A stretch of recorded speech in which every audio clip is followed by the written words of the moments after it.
радиус нь 18 байх тойрог багтаасан тэгш шүнцэг трапецийн хувьд AD-гээс BC-г нь хасах юм бол 27. За тэгвэл энэ трапецийн периметрийг олно.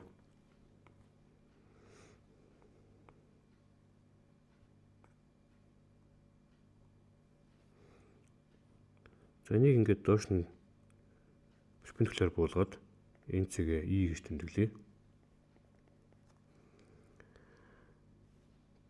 За энэ нөхцөл юу гэсэн үг вэ гэхээр AD-гээс BC-г хасна. За BC гэдэг бол яг энтэй тэнцүү. Тэгэхээр AE-ийн урт нь 27 гэж болж байна л гэсэн үг.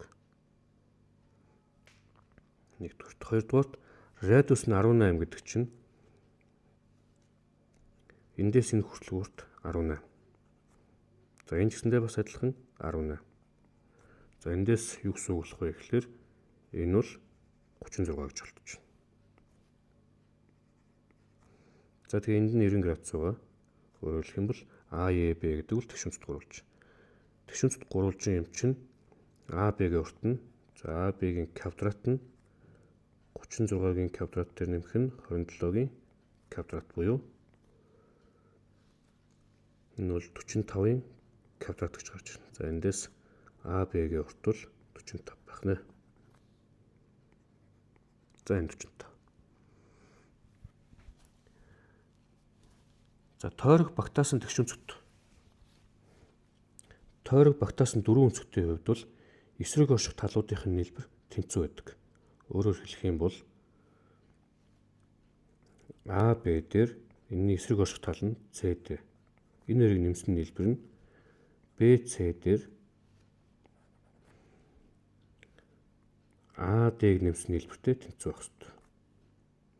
За бид нэр AB-гийнхаа уртыг олцсон 45. CD-гийн урт бол ойлгомжтой. CD-гийн урт гэдэг бол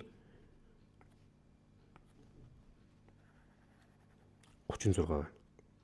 Диаметртэй тэнцүү. За энэ хоёрын нийлбэр 81 болж байгаа юм байна. За тэгэхээр энэ хоёрын нийлбэрчэндээ 81 болно гэсэн үг. За периметр үлдгээ шууд ойлгомжтой боллоо. Периметр ABCD гэдэг бол 2-ыг үржих нь 81.